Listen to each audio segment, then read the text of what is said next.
marketing, entrepreneurship, and all things small business.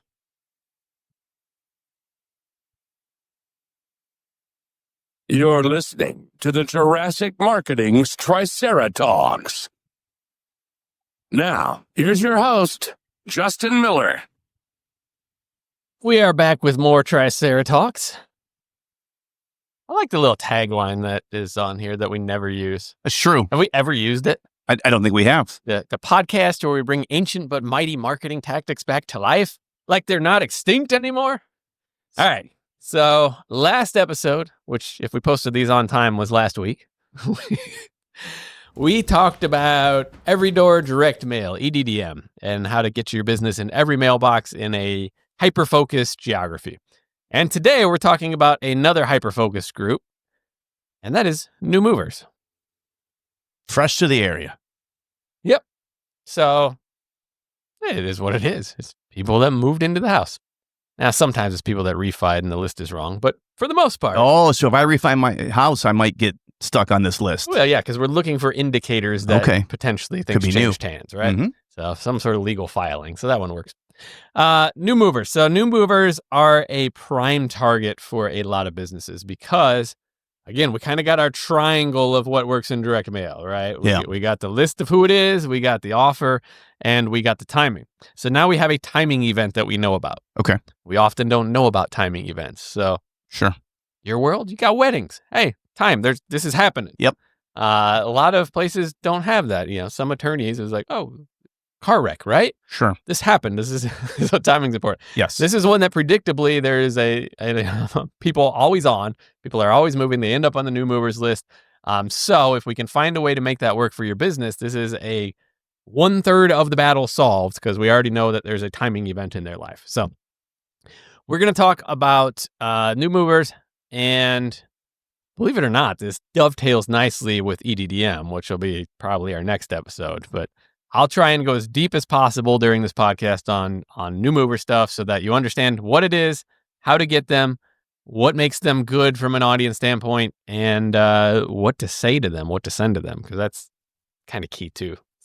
One more third of the triangle there. We have to assume that if you're brand new to the area, like I moved to a new location, I don't know anything. I don't know where the good pizza's at. I don't know the shops to go to.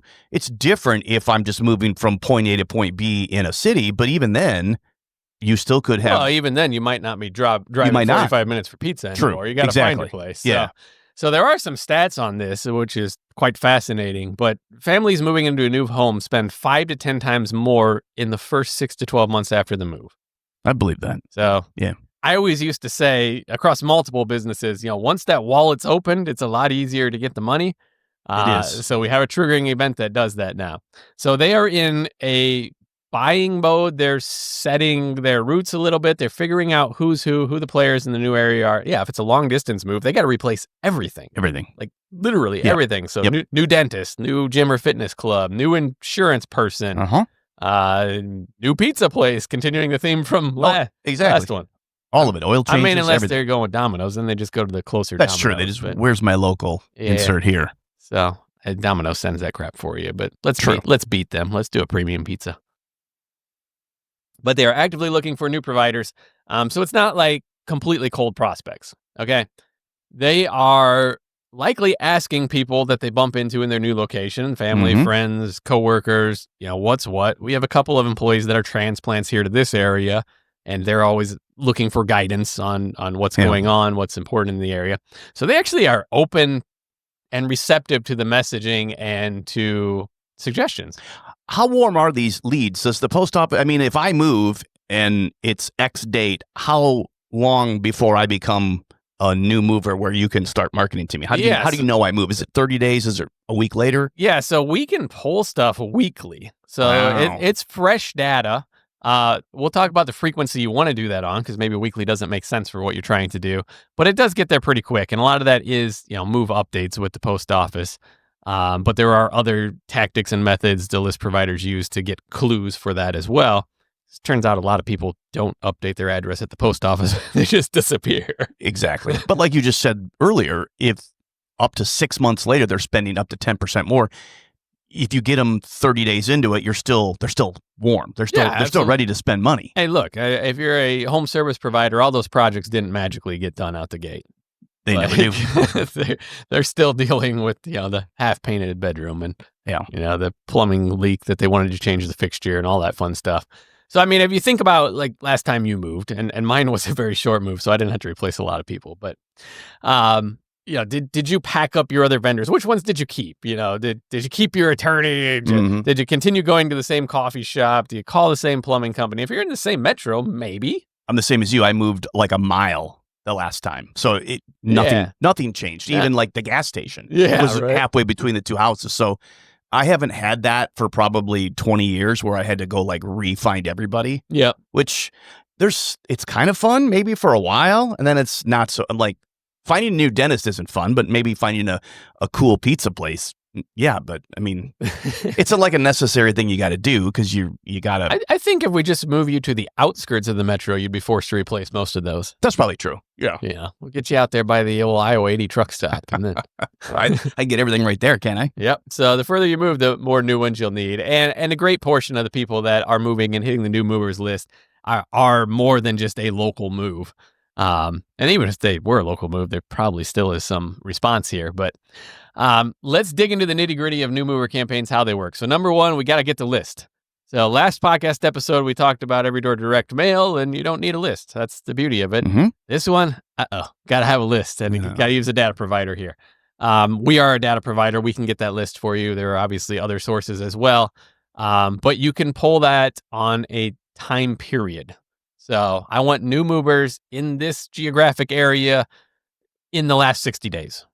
And we would look at the numbers of people moving in the last 60 days. You might go 30 days. You might go bi-weekly. It depends how big of area and how active the real estate environment is, really. They're all just running away from Illinois here, but I digress. So we want to pull that on a regular frequency. And the first time you do this, you're going to have to probably do some guess and check, come up with an idea of how many makes sense as a minimum to mail, and then see how far geographically or how far time-wise we'd have to go to make that work, right? So we can pull that data for you, and our account execs will be happy to get some sample data. Number two, we craft the welcome package, which is what we're mailing. Mm-hmm. And this doesn't have to be complex. I don't get scared by welcome package. No. I'm not necessarily going to send everyone that moved into the area a gift just out of the blue. But a postcard, a letter. This is a really good spot to use an actual letter format in a number 10 envelope with the hand addressing. Works really good for new movers. Even small gifts. So magnets. You mentioned stuff being on your fridge. Yeah. Well, maybe the pizza shop actually sends the magnet and, there you go. And it's up there. And by the way, we sent the magnet for the tree company too. The trees don't move, it turns out. So we want to send them something that they will stick around and lets them know, essentially, welcome to the neighborhood. And here's something of value to you to hold on to. Mm-hmm. Could be a coupon again, could be something like that, but something to hold on to. And then we get timing, which was a question of yours earlier, is, how quick do they get it? Well, in this case, how long do we want to follow them, or how quickly do we have to get to them? So from the provider side, 30 to 90 days is really our sweet spot. So we don't necessarily have to be there the day they move in. Mm-hmm. It turns out they're pretty stressed. They're pretty busy. You might not want to beat that first week or two. You're right. Yeah. So we somewhere in 30 to 90 days, we want to repetitively hit them. Surprise, we're going to talk about repetitively hitting them. But we do want to hit them before they're established in their habits. Yeah. So before they've, gotten pizza from the same place 5 times, before they've already had a problem with, HVAC or electrical. Yeah. We want to be there before that happens. And the beauty of new mover campaigns, this is very similar to every door direct mail, is once we have the campaign, we can put it on autopilot. Okay. So there's always people coming and going. We can put kind of some budget constraints in how often we mail. And this is another campaign that runs in the background. Like, this is an autopilot one once it's done. So every 30 days, we're going to mail the new movers for this area. This is going to be our neighborhood. And every 30 days, if someone moves, we send that first piece out. Yep. I'm beginning now to see some of this because I'm thinking I have, over the last couple of years, it doesn't happen as much now, but you're right.